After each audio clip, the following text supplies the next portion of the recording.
e um tanto estranho. Costumo visitar a Deep Web de vez em quando.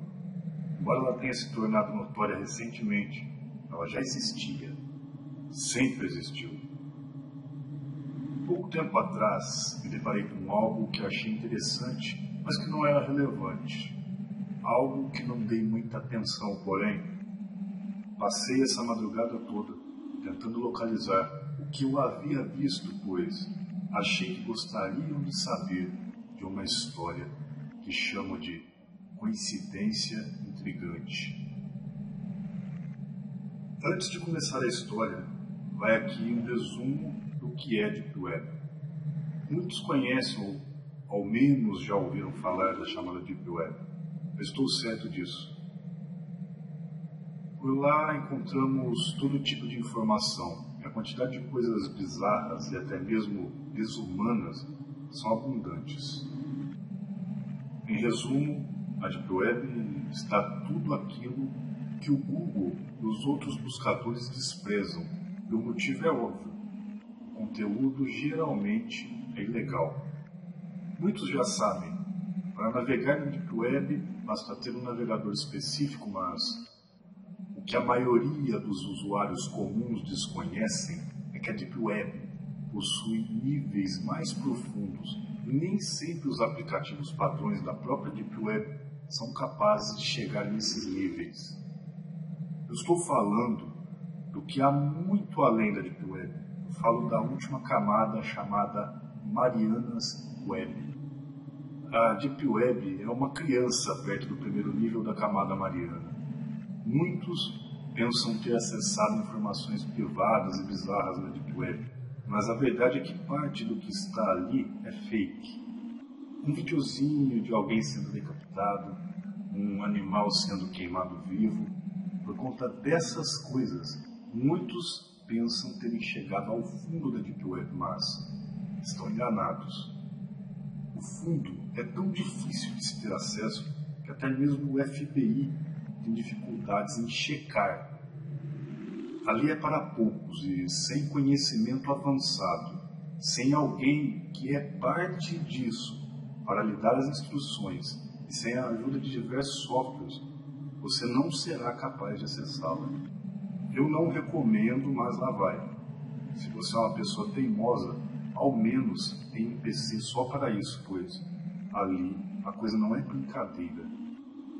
Agora que eu já resumi a questão, vou contar uma historinha. Na Marianas Web existe um site de um grupo conhecido por Devilmate. Trata-se de uma seita satânica bem diferente de todas as outras que já conhecemos antes. Para começar, o local é um fórum e aceita qualquer um como membro, porém, os membros devem evoluir para ter acesso às informações. E a única maneira de fazer isso é praticando rituais bizarros que deverão ser gravados em vídeo como uma maneira de comprovar o ato. Os usuários membros possuem um nível que vai desde 1 ao 66. Usuários nível 1 não praticam rituais, basicamente são os considerados leitores, assim como nós. Depois de um tempo, a pessoa decide se quer ou não fazer parte da seita. E do nível 2 em diante, a coisa pega. Beber sangue de galinha preta, comer um coração cru de porco, beber sangue de virgem menstruada. Essas são apenas algumas das obrigações dos membros que se aprofundam nessa seita. E acredite ou não, existem outros rituais ainda mais macabros e de nível extremamente cruel por lá. Mas a questão é, por que alguém faria isso? Ou melhor, em troca de quê? A resposta é dinheiro e fama. A proposta da seita Devilmate é de formar um exército de pessoas bem-sucedidas financeiramente. Aliás, essa é a meta deles. Há muito do bizarro e estranho por lá. Parece que todos os membros estão satisfeitos com os resultados. Funciona assim. Para cada nível, o membro pratica um ritual. Depois disso, os anciões, eu acho que são os moderadores ou líderes da seita, pelo menos é assim que consta, eles instruem o membro com uma espécie de manual detalhado sobre o que ele deverá fazer para ser bem-sucedido financeiramente. Por exemplo, Se a pessoa trabalha com uma franquia de fast food, deverá seguir algumas regras e rituais. Assim, ela terá prosperidade financeira em seu negócio. Eu realmente vi muitos membros por lá. Teve um que chamou muito a minha atenção. O usuário Gnode. Esse usuário parece estar em um nível relativamente avançado. Em uma das discussões do fórum, Gnode recebeu uma tarefa definitiva para alcançar o primeiro nível de prosperidade.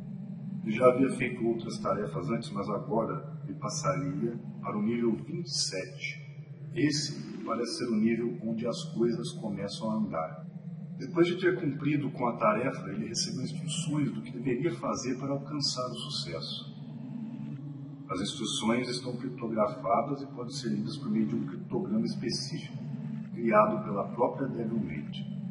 Apenas usuários de confiança de determinado nível conseguem a ferramenta. E antes que me pergunte como eu consegui, aqui vai a resposta. Eu não sou membro, apenas consegui. A instrução criptografada contém um código-fonte de um software que Gnode deveria desenvolver. O código não é completo, apenas algo oculto dentro disso tudo. Tal software faria render muito dinheiro para Gnode. E a data de discussão é do final de 2012. E se trata de um jogo que deveria rodar nas plataformas iOS e Android. Após a publicação do suposto jogo, Gnode deveria realizar mais um ritual, e a partir daí seu sucesso seria absoluto. Em outras palavras, Gnode se tornaria bem-sucedido financeiramente. Agora, veremos a razão por tal assunto chamar um pouco da minha atenção. Veja essa imagem abaixo. Você notou algo de familiar nisso? O desenho de um pequeno pássaro na imagem é idêntico ao de um jogo chamado Flappy Bird. O jogo fez muito sucesso e o seu desenvolvedor ganhou e ainda ganha muito dinheiro com ele, mas, por incrível que pareça, sem motivos, causa ou razões divulgadas, o desenvolvedor, no dia 8 de fevereiro de 2014, resolveu publicar em seu perfil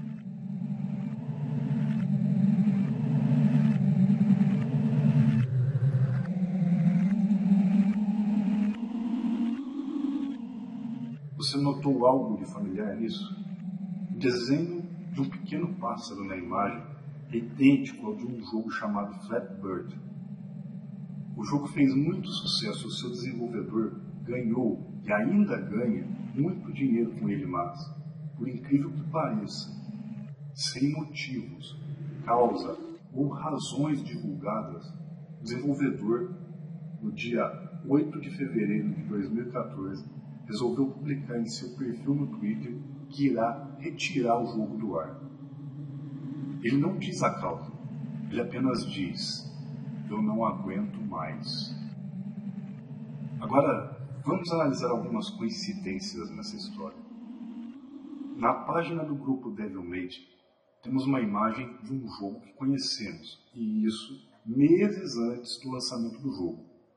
Além disso, temos o nome Gnode, que, se escrito ao contrário, fica como Dong. O jogo Flappy Bird foi desenvolvido por Dong Nguyen. E agora fica a pergunta: Gnode e Dong são pessoas diferentes? Por que Flappy Bird, que rende milhares de dólares por dia, foi descontinuado com uma única frase: não aguento mais? Essa história toda é uma simples coincidência ou há algo de oculto nisso? Pense no que quiser. Estamos apenas supondo algo, mas se tudo tiver uma ligação, então o que vem depois disso, né? Dê a sua opinião. E depois disso, né? Dê a sua opinião.